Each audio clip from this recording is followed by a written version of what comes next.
होने के नाते, एक पढ़ होने के नाते इस बात पे आप बहुत ज्यादा कॉन्सेंट्रेट अब कीजिएगा कि आपका काम जो है ना, हम लोग बेचने वाले लोग नहीं है, हम लोग टाइम मैनेजमेंट वाले लोग हैं, ठीक है। हमारा काम बेचना नहीं है, हमारा काम है टाइम मैनेजमेंट, ठीक है। अगर हमें टाइम मैनेजमेंट करने आ गया तो चीजें अपने आप हो जाएगी, ठीक है। नेक्स्ट चीजें, हमने से कई सारे लोगों से गलती हो जाती है कि हम इंपॉर्टेंट काम को ना इंपॉर्टेंट नहीं रखते हैं। कई बार इंपॉर्टेंट काम को इंपॉर्टेंट रखना हमारा मेन काम होना चाहिए। जैसे समझिएगा, सुबह उठ के टहलना इंपॉर्टेंट है, अर्जेंट नहीं है, जैसा तो लोग नहीं टहलता। लेकिन जब कुछ साल तक नहीं टहलता तो फिर डॉक्टर कह देता है भाई अब टहल ले, नहीं तो फिर सही है, तो फिर वो टहलना अर्जेंट हो जाता है, सही है। फिर वो सुबह में 4 बजे में क्यों ना घर आए, 5 बजे उठ के टहलने जाए, सही है ना, क्योंकि अब इंपॉर्टेंट नहीं है, अब क्या हो गया, अर्जेंट हो गया। उसी तरह इस बिजनेस में आने के बाद टाइम मैनेज करना, किताबें पढ़ना, प्रोग्राम में आना शुरुआती दिनों में इंपॉर्टेंट है, अर्जेंट नहीं है, इंपॉर्टेंट है। लेकिन जब बहुत दिन तक काम किए, रिजल्ट नहीं आता, जब बढ़िया रिजल्ट नहीं आता, मेरे से पीछे से लोग आके मुझसे आगे चले जाते हैं, तब फिर यही काम अर्जेंट हो जाता है। फिर लोग किताब भी पढ़ता है, फिर मीटिंग में भी आता है, फिर सब कुछ करता है। तो हमें अर्जेंट का इंतजार नहीं करना, हमें इंपॉर्टेंट को समझना है। अगर हम इंपॉर्टेंट पर चीजों को समझ गए तो मेरे लिए कभी भी अर्जेंट वाली परिस्थिति नहीं उत्पन्न होगी। अगर हम डेली सुबह टहल रहे हैं तो कभी डॉक्टर ये नहीं बोलेगा कि भैया अब टहल लो, नहीं तो ऊपर वाला रास्ते में ही है, बस तुमको लेने ही आ रहे हैं, आने में जो मत लगे, सही है ना। तो इंपॉर्टेंट को समझना है, अर्जेंट को समझना है। हमें मुख्य काम को मुख्य मान के चलना है। इस बिजनेस में जब हम आए हैं और हम अपना कोई व्यापार कर रहे हैं, कोई नौकरी कर रहे हैं, कोई कारोबार कर रहे हैं, उसके बाद हमारा मेन काम ये है, बाकी काम इंपॉर्टेंट नहीं है। हमेशा ये याद रखें कि हमने इस बिजनेस को क्यों शुरू किया है, अपने सपनों को पूरा करने के लिए, सही यस और नो, अमीर बनने के लिए, यस और नो, पहचान पाने के लिए, अपने फैमिली के लिए विरासत छोड़ के जाने के लिए। लेकिन प्रॉब्लम ये है कि कुछ लोग इस बिजनेस में जैसे ही काम करते हैं, 10, 20, 25, 50 का नेटवर्क बनाते हैं, उनकी टीम बनती है, तो वो न फिर इन चीजों में अपना टाइम मैनेज करना भूल जाते हैं, खत्म कर देते हैं, ध्यान नहीं देते कि कैसे टाइम मैनेजमेंट हमें करना है। तो इसलिए दोस्तों जरूरी है कि हमें टाइम को समझना होगा। हमें ये पता है कि हमें क्या करना है, फिर भी हम गलती करते हैं। हमें सबसे अच्छी बात हमें पता है कि हम कैसे काम करें कि हमारा काम होगा। हमें से कोई ऐसा नहीं है जो नहीं जानता। आपको इस ट्रेनिंग की क्या जरूरत है? इस ट्रेनिंग का मकसद आपके चेक बनवाना नहीं है। मैं आपको फिर बता दूं, आप में से किसी को अगर लगता होगा कि ट्रेनिंग में आए हैं तो सर कुछ फार्मूला देंगे जिससे हम चेक बनाएंगे, नहीं। आप में से किसको नहीं पता कि प्लान होगा, उसका फॉलो होगा तो डीटी आएगा, और डीटी आएगा तो चेक बनेगा? किसको नहीं पता, बताइए। अच्छा, कैसे प्लान दिया जाता है किसको नहीं पता? कि प्लान देने के लिए अपना इसको टाइम सही रखना चाहिए, टाइम पे जाना चाहिए, प्लान फोल्डर लेके जाना चाहिए, डायरी पे लेके जाना, किसको नहीं पता? किसको नहीं पता? जिसका भी प्लान करो 24 घंटे के अंदर उसका फॉलो करो, किसको नहीं पता? जो डीडी आ जाए उसका पहले एफआईआर होना चाहिए, किसको नहीं पता? आपको नहीं पता? कोई है किसको नहीं पता? सबको पता, यस और नो?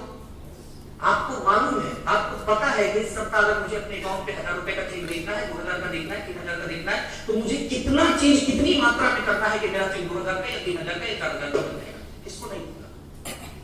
आपको नहीं पता, सबको पता है। तो इस प्रोग्राम का मकसद आपके चेक बनाना नहीं है। इस प्रोग्राम का मकसद आपको कुछ टेक्निक, कुछ सिद्धांत, कुछ बातें बताना है जिससे आपका ही सिर्फ चेक ना बने, आपके टीम का भी बने, और अपने लेवल पर आप हमेशा अपना बेस्ट चेक करवाएं। अपने लेवल पर आप हमेशा वो चेक उठाएं जो आपके लेवल पे लोग नहीं उठा रहे।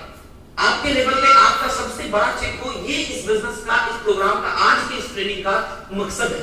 इस ट्रेनिंग का मकसद नहीं है कि इस सप्ताह आपका चेक बढ़िया हो जाएगा।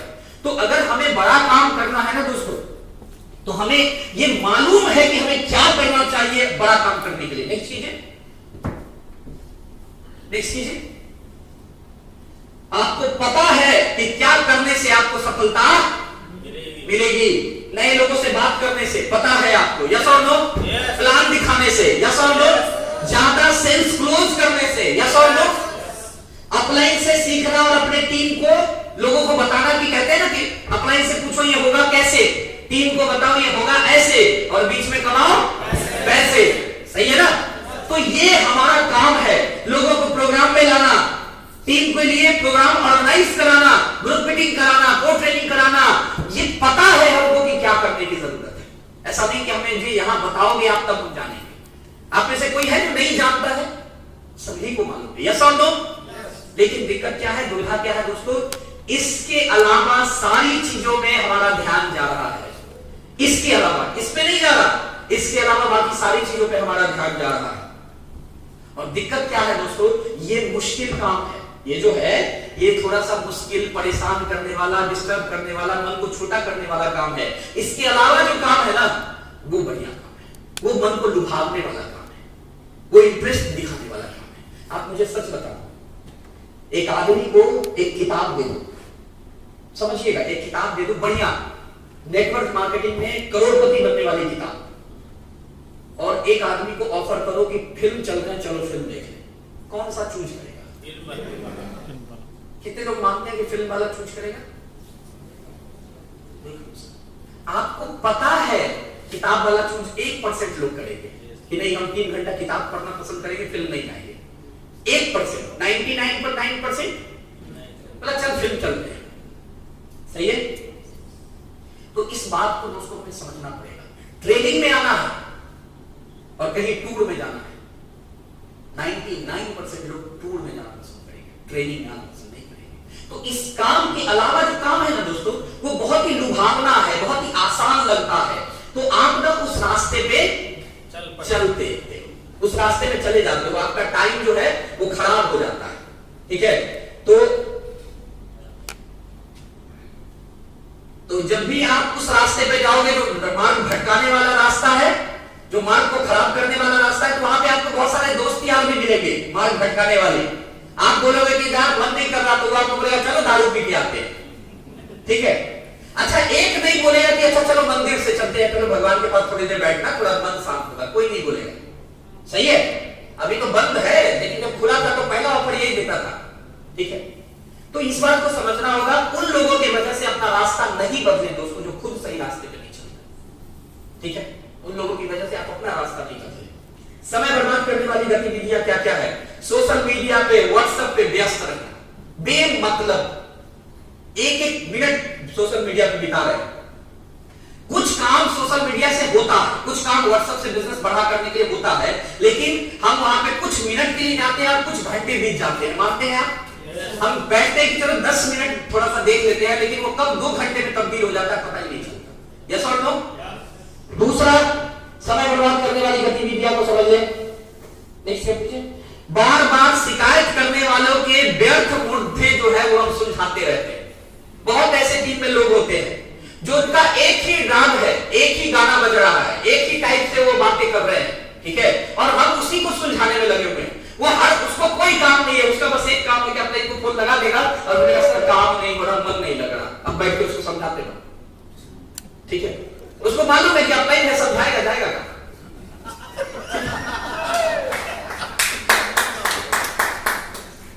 और अपलाइन भी लग जाता है समझाने 1 घंटा, पता है?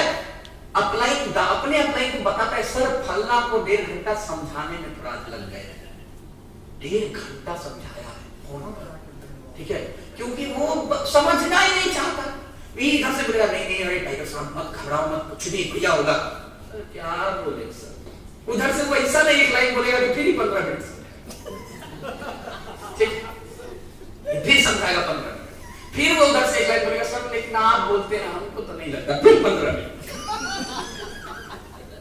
बात समझ आ रही? व्यर्थ में अपने टीम के पीछे समय बर्बाद कर रहा है, ठीक है? बर्बाद कर रहा है वो, और उसको लगता है कि हम ये मेरा काम है और हम काम कर रहे हैं। यकीन मानो, जो व्यक्ति सिर्फ शिकायत करने वाला है ना, वो इस बिजनेस में आपके लायक है ही नहीं, उसके पीछे समय मत बर्बाद कीजिए, ठीक है? वो शिकायत के लिए उसको कुछ भी कर दो आप, शिकायत उसका बरकरार रहे, उसका शिकायत कभी खत्म नहीं हो सकता, और एक भी शिकायत का जिम्मेदारी वो अपने ऊपर नहीं लेगा, सारी चीजों को अपने ग्रो लाइन पर या आप पर डाल देगा।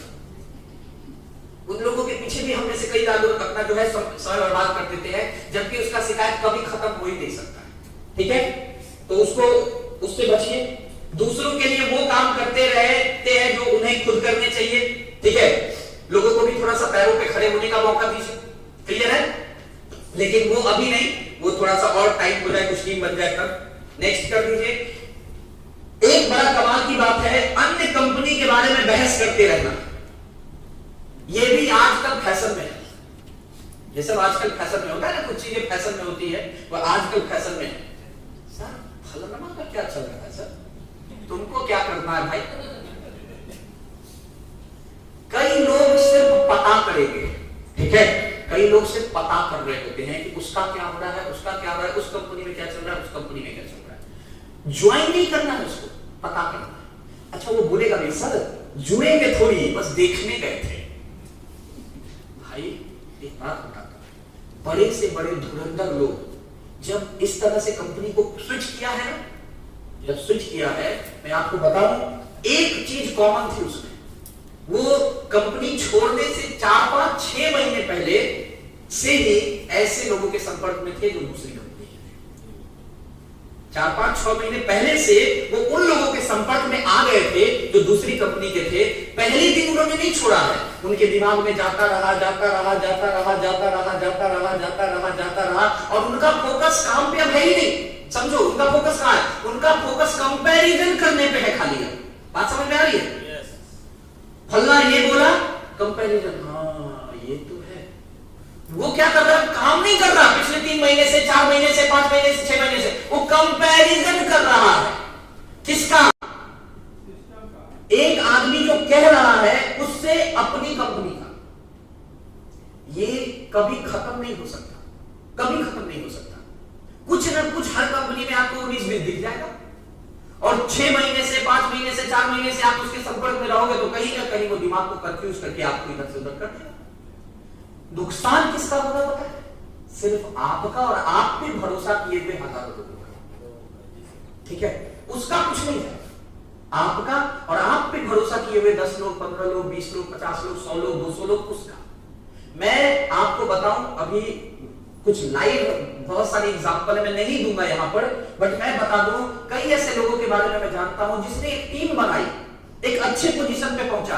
अच्छे पोजीशन पे पहुंचने के बाद दिमाग खराब हो गया, तो ऐसे लोगों के संपर्क में आ गया और कहीं ना कहीं कंफ्यूज होकर जो है इधर उधर अपनी भूमिका कर दिया। और आज स्थिति क्या है, उसके टीम से 60-70% लोग नेटवर्किंग ही छोटे चले, ठीक है, पहला आंकड़ा समझिए। 10% लोग उसके साथ इधर उधर भी हो गए, 20% लोग जिस कंपनी में थे वही हो गए। ये आंकड़ा होता है, समझ रहे हैं?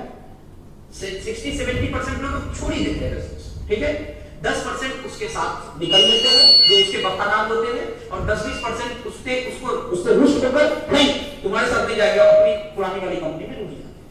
100% का नुकसान है। ऐसा नहीं कि पुरानी वाली में रुक गए उसका भविष्य बन जाएगा, समझो, उसका तो अपलाइन निकल लिया, समझ गए? अब वो यहां पर जो है फिर से किसी अपलाइन के पास पहुंच पाया, घर गया तो चीजें बदल जाएगी, नहीं तो फिर गड़बड़, ठीक है।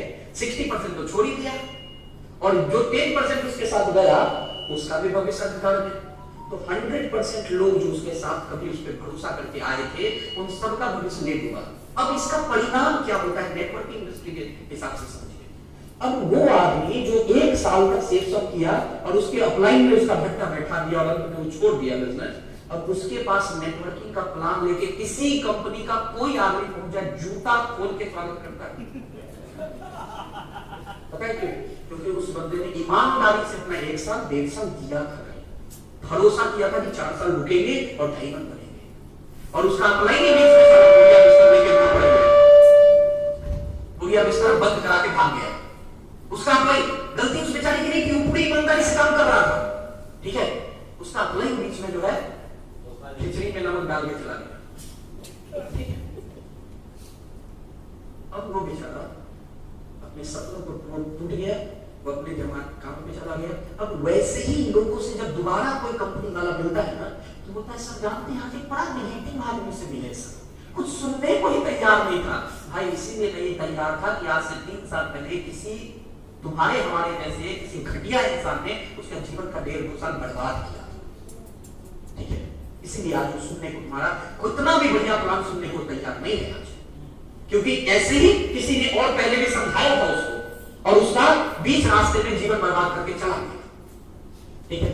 तो दोस्तों इस बात को हमें समझना होगा कि इस बिजनेस के भीतर हम जो आए हैं, हमारा मकसद क्या है, जरा सा एक बार क्लियर करिए।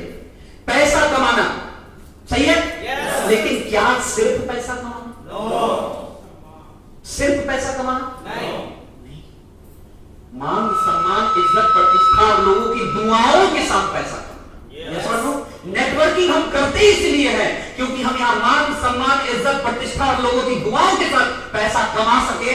वो पैसा रह जाता है, जो दुआओं के साथ आता है ना वो रह जाता है, ठहर जाता है, रुक जाता है। वरना कहावत तो हम और आप दोनों ने सुन रखी है कि अगर 2 नंबर से बेईमानी से लोगों का दिल दुखा के पैसा आया है तो जैसे आता है वैसे ही चला भी जाता है। एक आदमी, मैं दिल से बता रहा हूं, किसी भी व्यक्तिगत नहीं बुरा किसी पे, मैं आपको बता रहा हूं, एक आदमी मैं नहीं जानता, मैंने देखा है बहुत सारे पैसे वाले आदमी को जिसने बहुत बुरा करके दिल दुखा के लोगों का पैसा कमाया है। मैं देखता हूं, पता है उनके परिवार में कोई भोगने वाला नहीं है। एक आध बच्चा भी है तो वो भी पूरी तरह से स्टेबल नहीं है, टेढ़ा उड़ा इधर उधर, कोई नहीं है भोगने वाला। क्या करोगे दिल दुखा करके, अंत में क्या लेके जाना है यार। मैं तो एक ही बात जानता हूं, पैसा मिल जाए इतना जिससे सपने पूरे हो जाए, और बाद में लोगों के दिलों में जो प्यार मिल जाता है वो पैसा से बहुत जाता है। पैसा इतना चाहिए जितना एक अच्छी जिंदगी जीने के लिए मिल जाए अपने को, बढ़िया कार हो जाए, बढ़िया घर हो जाए, बच्चे बढ़िया एजुकेशन ले ले, माँ बाप के सपने पूरे हो जाए, बढ़िया जिंदगी हम जी ले, टाइम फ्रीडम मिल जाए, मेरे लिए इतना काफी है यार।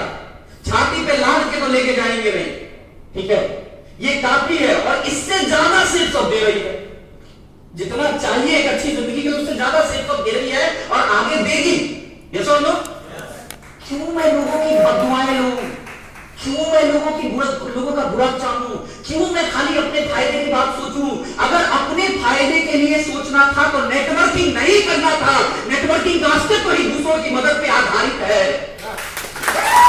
नेटवर्किंग का अस्तित्व दूसरों की मदद पे आधारित है। नेटवर्किंग की आधारभूत संरचना ऐसी है कि जब तक लोगों की मदद आप नहीं करोगे आप आगे नहीं बढ़ सकते। जिसके अंदर मदद की सोच होती है, नेटवर्किंग उसके लिए है, सबके लिए नहीं होता।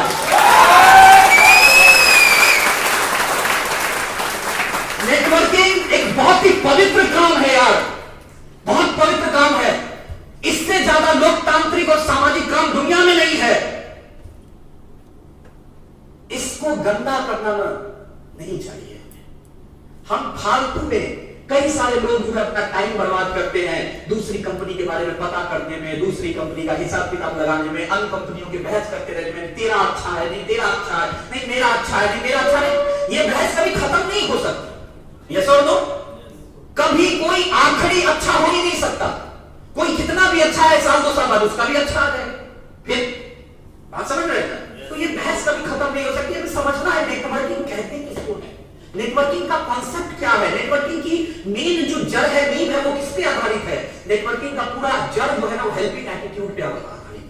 हेल्पिंग एटीट्यूड का बिजनेस है। आप चाहो या ना चाहो आप लोग मदद करते हैं आपको आगे बढ़ाने के लिए, क्योंकि आप आगे बढ़ोगे तो वो आगे बढ़ेगी। सही है? ये बाहर के समाज में जो होता है इसके कंधे पे पैर रख के आगे बढ़ गए, ये नेटवर्किंग में नहीं होता है। लेकिन बहुत सारे लोग नेटवर्किंग में भी जब ऐसा कर लेते हैं तो वो अपने साथ साथ लोगों के मनोबल को तोड़ देते हैं, नेटवर्किंग का नाम गंदा करते हैं। और ऐसे लोगों को मैंने देखा है सर, मैंने 7 साल के करियर में बहुत बार देखा है कि ऐसे लोग चंद दिनों तक तो अपनी सफलता लोगों को दिखा भी देते हैं, लेकिन उसके बाद इनका न इनके लोगों का अस्तित्व नहीं खत्म हो जाता। ठीक है, तो हमें क्या करना है, हमें दूसरी कंपनी के बहस में नहीं पड़ना, समय नहीं बर्बाद करना, हमें किसी कंपनी के बारे में जानकारी नहीं रखनी। अगर हम किसी के बारे में नहीं जानेंगे, सिर्फ अपने बारे में जानेंगे तो काम हमारा अपने बारे में जान के होगा, एमडी के बारे में नहीं मिलेगा। यस और नो? वेस्टीज जान के सेल्स में सेल नहीं आएगा। यस और नो? तो हमें अपने बारे में जानकारी रखनी जरूरी है। हमारी कंपनी कैसे काम करती है, हमारा बिजनेस कैसे होगा, हमारी कंपनी कैसे काम करती है, हमारी कंपनी का प्लान क्या है, हमारी कंपनी में कौन सी चीजें कैसे चल रही है, हमारा सिस्टम क्या कहता है, हमारे सेल निकालने के लिए हमें क्या करने की जरूरत है। 1 घंटा दूसरे कंपनी के बारे में बहस करने से अच्छा अपने 5 लोगों के साथ बैठ के ग्रुप मीटिंग कर लीजिए, रिजल्ट बढ़ जाएगा यार। तो अपना रिजल्ट खराब नहीं करिए, फालतू में समय बर्बाद मत करिए, और ज्यादा से ज्यादा लोगों को जो है समय बर्बाद करने वाली जो एक्टिविटी होती है, इवेंट में ध्यान नहीं लगाता, इवेंट में ध्यान नहीं देता, क्रॉस लाइन से बहुत ज्यादा मिलेगा, ये भी आदत है।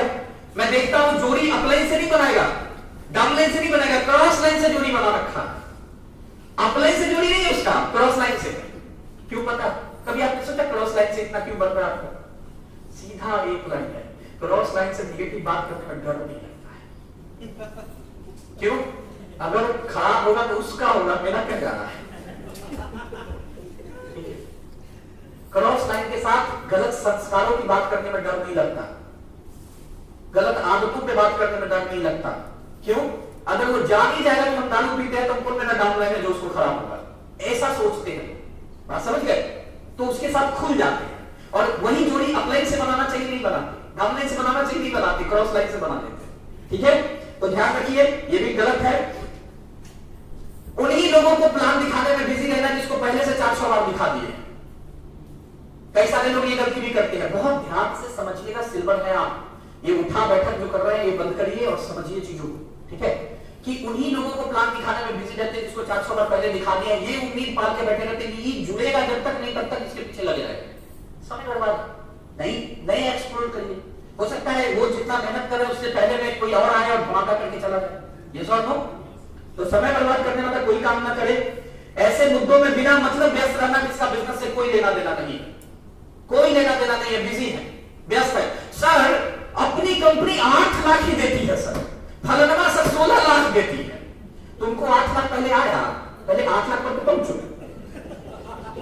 समझिए मेरी बात, क्या चर्चा कर रहा है सर? कैपिंग 2 ही लाख हफ्ता क्यों है सर?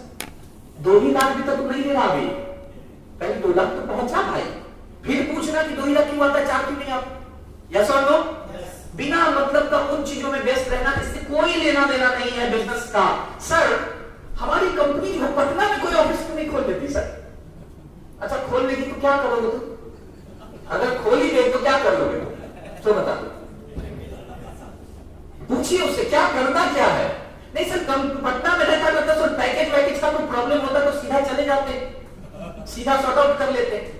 ठीक है, पैकेज होता सर तो आज का पैकेज आज ही ले सकते थे सर।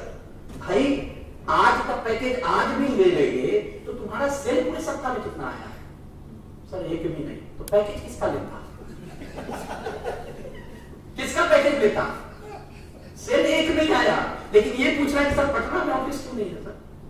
पटना में ऑफिस होता तो क्या करता सर? पैकेज में आसानी होती, 3 महीने में कितना सेल डाला? एक भी नहीं, तो पैकेज में क्या करता आसानी लेकर?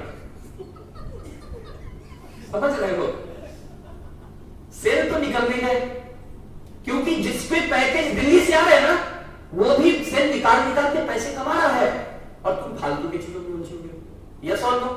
तो समय बर्बाद करने वाली एक्टिविटी में दोस्तों व्यस्त ना रहे, अपने आप को थोड़ा सा बदले, अपना बिजनेस जो अपना जो ध्यान है वो हमेशा बिजनेस पे केंद्रित रखिए। और ये दुनिया का सबसे मुश्किल काम है, ध्यान भटकता ही रहता है, थोड़ा इस पे जाएगा, थोड़ा उस पे जाएगा, थोड़ा उस पे जाएगा, थोड़ा उस पे जाएगा। और दुनिया का सबसे मुश्किल काम हम आपको दे रहे हैं, अपना ध्यान बिजनेस पे रखिए। और ये सबसे मुश्किल है गुप्ता जी, समझ जाओ। ठीक है, गांव में घर बनाना भी तो जरूरी है ना सर? ठीक भाई जी, मैं तो अपने लक्ष्य पर ध्यान केंद्रित रखना। ठीक है, कहते हैं कि आप जिस चीज पर ध्यान लगाते हैं आपकी ऊर्जा उधर ही प्रभावित होने लगती है। ठीक है, तो ये बहुत ही सिंपल सी बात है। मैंने देखा है प्रॉब्लम की बात करने वाले की पूरी ऊर्जा सिर्फ प्रॉब्लम को इकट्ठा करने में रहती है और सॉल्यूशन की बात करने वाले के लिए सारी समस्या जो है खत्म हो जाती है, वो सिर्फ सॉल्यूशन पे बात करता है। आप जहां पे अपना ध्यान लगाओगे वही चीजें एक्टिव हो जाएगी। प्रॉब्लम पे ध्यान लगाओगे तो प्रॉब्लम एक्टिव हो जाएगी, सॉल्यूशन पे ध्यान लगाओगे सॉल्यूशन एक्टिव हो जाएगी। काम नहीं होने पे ध्यान लगाओगे तो नहीं होने वाला एक्टिव हो जाएगा, काम कैसे हो इस पे ध्यान लगाओगे तो कैसे हो ये वाला एक्टिव हो जाएगा। आपकी जहां पे फोकस जाता है ऊर्जा उधर ही ट्रांसफर हो जाती है। ठीक है, तो इस बात को समझिए।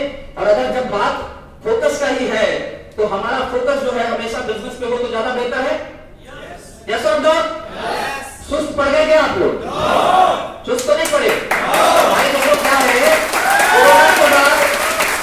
कोरोना के बाद जो है ना हम लोग, आपके पास 2 तरह के लोग आएंगे। शुरुआत में जब पार्ट टाइमर आप होते हैं और जब एक बार आप बिजनेस में टीम बना लेते हैं, तो दोनों कंडीशन में जो है इस बिजनेस के भीतर मैंने देखा है कि लोगों का इधर उधर होता है। जब वो ध्यान समय पर नहीं देता तो ये दोनों तरह के लोग बिजनेस में क्विट करते हैं। कई बार लोग शुरुआत में क्विट कर जाते हैं, बिजनेस में आने के बाद वो कहीं ना कहीं कुछ और भी काम करते हुए बिजनेस ज्वाइन किए थे। यस और नो? नौकरी व्यापार कारोबार कुछ ना कुछ तो कर रहे थे। उनका पहले से उनके जीवन के 24 घंटे का कुछ शेड्यूल बना हुआ था। यस और नो?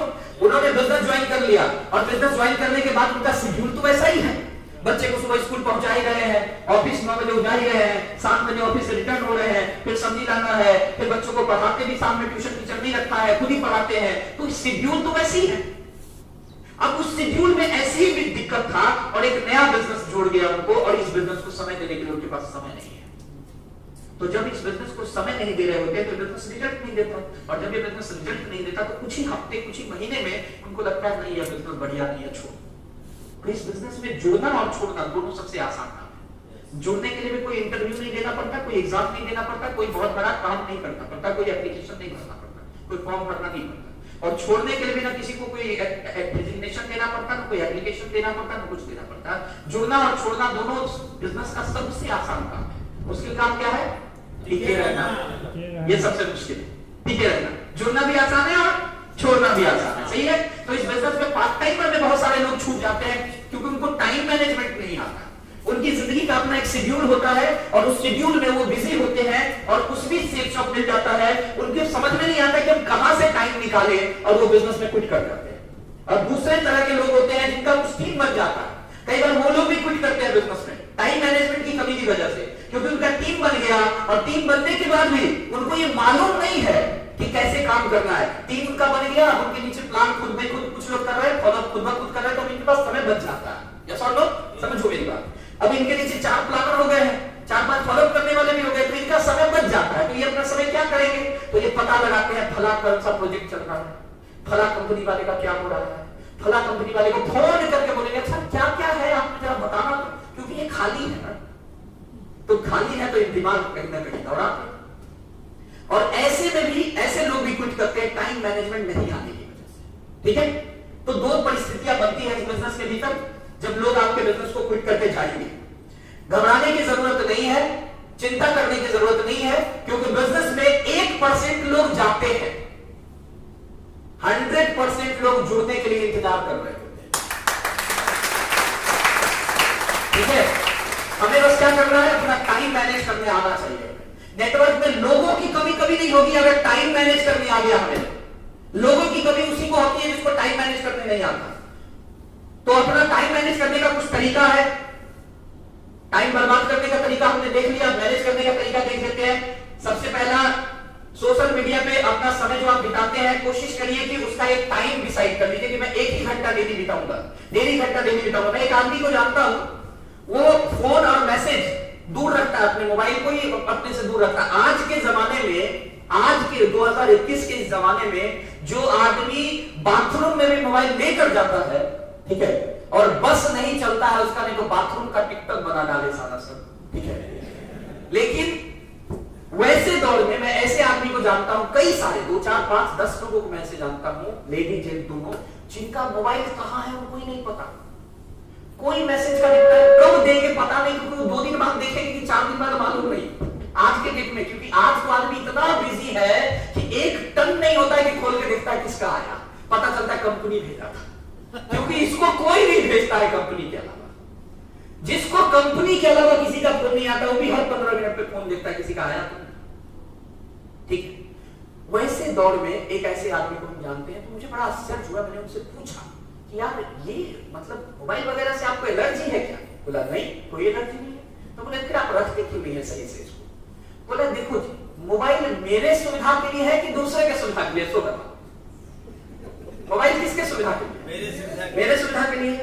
तो अगर मैं मोबाइल को दूसरे के डिस्टर्ब करने का व्यवस्था दे दिया हूं कि मेरे मोबाइल में वो हर 5 मिनट में मुझे डिस्टर्ब कर सके, तो ये मुझे पसंद नहीं है। ये मेरी सुविधा के, मुझे जब मन करेगा तो मैं किसी को फोन कर दूंगा, मोबाइल ढूंढूंगा कहां है, कर लूं, सही है ना। लेकिन मोबाइल को हमेशा अपने पास रखने का मतलब है मैंने दूसरे को यह मौका दे दिया कि तू जब चाहे मुझे डिस्टर्ब कर। यस और नो? वो पसंद नहीं है उसको। लॉजिक तो बढ़िया था यार उसका। वो बोला कि मोबाइल मेरी सुविधा के लिए है ना, आपकी सुविधा के लिए तो है नहीं कि मोबाइल जब आप फोन करें मैं उठाऊं हुई, मैं अपनी सुविधा के लिए रखा है ना मोबाइल। बात समझ में आ रही है?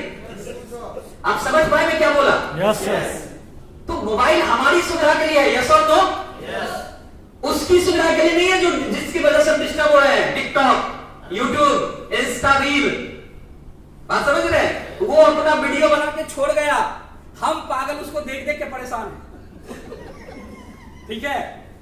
और उसके बावजूद वो कमर हिला के 10 सेकंड का वीडियो बना के चला गया, और हम ये देखने के लिए कि उसको नाचने नहीं आता है, हम देखे कैसे नाचा।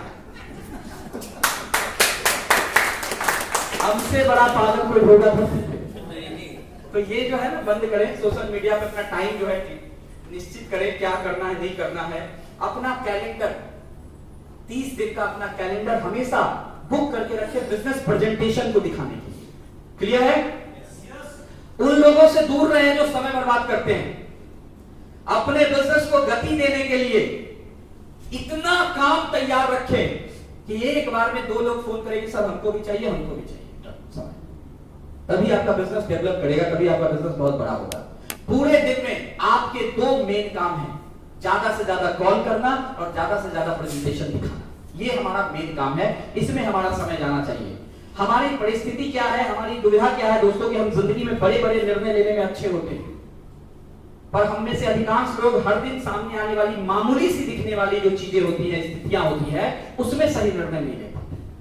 हम उसमें ये डिसाइड नहीं कर पाते कि अभी 1 घंटा हम खाली हैं, तो अभी 1 घंटा बैठ के हम किताब पढ़ लें कि इंस्टाग्राम देखें। यहां पे हम कंफ्यूज कर जाते हैं। ये छोटी छोटी चीजों में हम गड़बड़ होते हैं, बड़ी चीजों में हम परफेक्ट है, सही डिसीजन लेते हैं। बच्चे को मेडिकल कराना है कि इंजीनियरिंग में ठोस डिसीजन ले रहे हैं, सही है, लेकिन ये छोटी चीजों में हम मिस्टेक कर जाते हैं कि अभी 1 घंटा टाइम खाली है, तो हम उपन्यास लेके बैठ जाए या कंपनी की किताब लेके बैठ जाए, यहां पे चूक हो जाती है। अभी 1 घंटा खाली है तो बैठ के गप मार ले, टीवी देख ले, या 1 घंटा में हम 4 लोगों को कॉल करके उसका हालचाल ले ले कि बिजनेस कैसा चल रहा है, यहां मिस्टेक कर जाते हैं। छोटी छोटी चीजों में हम गलती कर रहे हैं, बड़ी चीजों में हम परफेक्ट हैं। बात समझ में आ रही है? तो इस चीजों को दोस्तों समझना है, हमें अपना टाइम मैनेज आना चाहिए। क्लियर? अगर हमें हमारा टाइम मैनेजमेंट आ गया ना, तो हम जिंदगी के भीतर बहुत बड़ा काम कर जाएंगे। इस बिजनेस के भीतर 2014 में जब मैं आया था, तो मैंने इस बात को एक बार पहले डिसाइड किया था कि मेरे लिए प्राथमिकता क्या है, मेरे लिए मेन क्या है, मेरे लिए चीजें क्या है जो जरूरी है करना।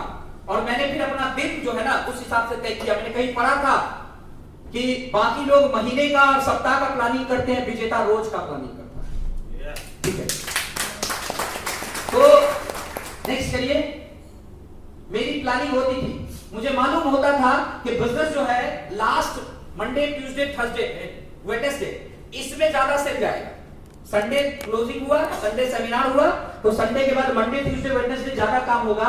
तो सप्ताह के अंत में कभी भी अपनी फैमिली के साथ किसी इवेंट पे नहीं गया कि फलना का छठी है, फलना का बर्थडे है, तनी चलो, वो सब ड्रामा नहीं चलता मेरे। ठीक है, कितना भी कुछ हो जाए, फलना का बउआ तनी चल ना, बउआ बहुत बिजी है। ठीक है,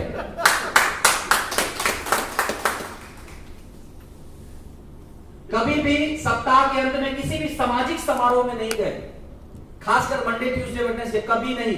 कोई ऑप्शन नहीं भाई साहब, क्लोजिंग है। शुरुआती दिनों में बहुत क्लियर था मेरा विजन, शुरुआत में काम कर रहे थे, ये लोग जानते हैं, विजन बहुत क्लियर था मेरा कि मुझे कैसे काम करना है। ठीक है, मेरे लिए इंपॉर्टेंट क्या है, गेहूं पिसवा के लाना या सिर्फ में प्लान दिखाना, इंपॉर्टेंट मुझे पता था। मेरे लिए इंपॉर्टेंट क्या है, घर में गैस ला के देना या सिर्फ सबका फॉलो करने जाना, इंपॉर्टेंट मुझे पता था। मेरे लिए इंपॉर्टेंट क्या है, मसाले में जाके उसका माल पहुंचाना या अभी जाके ग्रुप मीटिंग करना, इंपॉर्टेंट मुझे पता था। मेरी सबसे अच्छी सुविधा ये रही दोस्तों कि इन 2014 में जब बिजनेस शुरू किया था, तो उसके बाद से मैंने इंपॉर्टेंट चीजों को समझा और उस इंपॉर्टेंस के हिसाब से काम किया। कभी भी सामाजिक समारोह में सप्ताह के एंड में नहीं गया। अगर किसी बिजनेस सेमिनार या मीटिंग में या कोई जन्मदिन की पार्टी या शादी के रिसेप्शन में मुझे एक चुनना होता था, भगवान जानता है मैंने 7 सालों में आज तक हमेशा कंपनी के प्लान, मीटिंग और प्रोडक्ट प्रेजेंटेशन को चुना। अगर इन दोनों में ऑप्शन होता था कि आज ही ट्रेनिंग भी है और आज ही फलनमा का शादी भी है, मैं आपको बताऊं मेरी खुद की ममेरी बहन, एक ही पूरे खानदान में बेटी है, ठीक है, और एक ममेरी बहन की शादी थी और उसी दिन मैं बेगूसराय में ट्रेनिंग ले रहा था, नहीं था शादी। भाई साहब कितना बवाल हुआ उस बात के बाद, मैं जानता हूं। आज तक उस परिवार से वो रिलेशन नहीं सही हुआ, क्योंकि लोगों ने क्या बोला मेरे बारे में, बोला अरे वो तो पैसा को पहचानने वाला है। ये शब्द बताए मेरे लिए कि पैसा पहचानता है, वो सब आदमी या रिश्ता थोड़ी पहचानता है, वो लोग पैसा पहचानता है। मेरे लिए प्राथमिकता तय थी, मैं पैसा वैसे की बात नहीं थी। मैं मीटिंग ले रहा था, उसमें क्या पैसा आ रहा है, प्राथमिकता तय थी कि मुझे क्या करना है। सेम टाइम शादी है और सेम टाइम कंपनी का कोई प्रोग्राम है, मैं प्रोग्राम चुनूंगा, शादी नहीं चुनूंगा। मेरे लिए प्राथमिकता तय थी। मेरे बिजनेस में सफलता इसी बात पर टिकी हुई है कि मैं हर दिन कितना प्लान दिखा सकता हूं, इसलिए अधिक से अधिक नए प्लान दिखाना मेरे पूरे दिन की सबसे पहली जिम्मेदारी होती थी, क्योंकि ये बात इसी बात पर डिपेंड है कि मेरे हफ्ते का क्या चेक बनेगा। यस और नो? मेरे हफ्ते का चेक इसी बात पर डिपेंड है कि मैं और मेरी टीम पूरे दिन कितना प्लान दिखा रहे हैं। तो मेरी पहली प्राथमिकता होती थी ज्यादा से ज्यादा प्लान दिखाना। तो इस चीजों को समझना होगा, प्राथमिकता तय करनी पड़ेगी दोस्तों। मेरे बिजनेस में नए लोगों के लिए ही जरूरत है, नए लोगों का ही काम है, तो मुझे इस बात की प्राथमिकता भी तय करनी थी कि मुझे अनजान लोगों से बातचीत कैसे करना है, मुझे अनजान लोगों से बातचीत करने की आदत कैसे डालनी है, मैं अनजान लोगों से अपने रिलेशन कैसे बना सकता हूं। तो मैंने इस पे भी फोकस किया। समय बर्बाद करने के बजाय मैंने इन चीजों पे फोकस किया। मुझे ये भी पता था कि इस बिजनेस के भीतर मैं ही अपनी दुकान हूं, मैं ही अपना शोरूम हूं, मैं ही अपना सब कुछ हूं। तो मैंने इस बात पे भी ध्यान दिया कि मैं दिखता कैसा।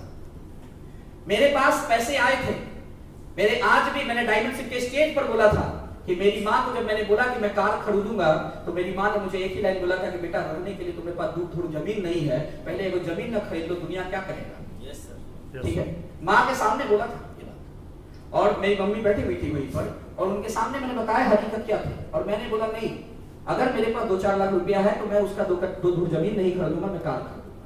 मेरे लिए प्राथमिकता तय थी, क्योंकि मुझे मालूम था इस बिजनेस में मुझे कौन चीज सफलता दिलाएगा। तो मैंने कभी भी फालतू की भावनाओं में बह के कोई काम नहीं किया, फालतू में इमोशनल होके कोई काम नहीं किया कि अरे पहले जमीन ही खरीद लेते। जमीन लेके कहां जाते दिखाने की, देखो मैंने जमीन खरीदा। नहीं दिखा सकते थे? दिखा सकते थे? नहीं दिखा सकते थे। 2 धूर 3 धूर खरीद लेते, उस पे कौन सा बंगला बना लेते? कोई बंगला बना लेते 3-4 लाख में? कुछ नहीं। 3-4 लाख में कहां जमीन हो जाता? चौड़ी में। यस और नो? आप समझ रहे? चौड़ी समझते हैं आप? हाँ भाई, हम तो समस्तीपुर वाला देहाती आदमी है, इसलिए बता दिया। कुछ होता नहीं, उस जमीन को ले जाके कहां जमीन का कागज लेके घूमते रहते, देखो खरीदे हैं, देखो खरीदे हैं, देखो खरीदे हैं। दिक्कत था उस 4 लाख रुपए को डाला डाउन पेमेंट में और 8 लाख की निकाल ली I-20। ठीक है, अब वो I-20 दरवाजे पर लगा सकते थे। यस और नो? और दरवाजे पर लगाते थे और जिस टेबल पे प्लान का प्रेजेंटेशन रखते थे, कभी भी चाबी पॉकेट में नहीं रखा, टेबल पे निकाल के रख देते थे कि बेटा देखो चकार भी है अपने पास। ठीक है, अब उस व्यक्ति को ये बात समझ में आती थी कि अगर इस बिजनेस से 15 महीने में इसकी कार आ सकती है तो 25 महीने में मेरी भी तो आ जाएगी। आप समझ रहे हैं? तो ये प्राथमिकता मुझे तय करनी थी और मैंने तय किया हमेशा। नेक्स्ट कीजिए। आप मत चूकिएगा, जब किताब पढ़ने का महत्व पता चला तो मैंने सफलता पाने के लिए दिमाग को तैयार करना शुरू किया। अपनी दिनचर्या में मैंने रेगुलर किताब पढ़ा। ये किताब, ये देखो वेकिंग अप लिख रहा है, अभी ये ऑन हो जाएगा। अभी भी जो मैं किताब पढ़ रहा हूँ वो पन्ना सामने आ जाएगा। देखो ये पन्ना आ गया, इसमें हाईलाइट किया हुआ है कुछ चीजें, वो ये चीजें जो मुझे याद रखनी है। इसमें क्या लिखा हुआ है वो मैंने अभी जो किताब पढ़ रहा हूँ उसकी बातें, उसमें लिखा हुआ है कि 2 रास्ते जंगल की ओर जा रहे थे, मैंने वह रास्ता चुना जिसमें कम लोग गए और उसी की वजह से सारा फर्क पड़ गया। रॉबर्ट फास्ट, इनकी किताब को पढ़ रहा हूं। इसने कहा, क्या कहा इसमें, मैसेज क्या है? ये मैसेज ये है कि जो लोग भीड़ जिधर जा रही थी मैं उधर नहीं गया, मैंने उस रास्ते को चुना जिधर कम लोग जा रहे थे और ये जो अंतर आया मेरे जीवन में उसी वजह से आया। तो ये चीजें करने की जरूरत है। हर प्रोग्राम में समय से पहुंचना, आगे की सीट पे बैठना, शुरुआत से मेरी आदत रही है। मैं खुद सिखाता रहा हूं ये बात आप लोगों को लगातार। स्वयं के लक्ष्य लिखना, उसको चिपकाना, उसको सामने रखना, हमेशा याद रखना, उसके बारे में बात करना, ये सब कुछ आदत थी जिसकी वजह से जो है टाइम मैनेजमेंट बहुत अच्छा हो गया। Hey guys, if you like this video, stay connected for more content in the future. Don't forget to share this video and comment below on this video. Future में और ज़्यादा वीडियो के लिए आप हमारे चैनल को सब्सक्राइब कर सकते हैं और भाई बेल आइकन को दबाना भूलिएगा नहीं। Thank you.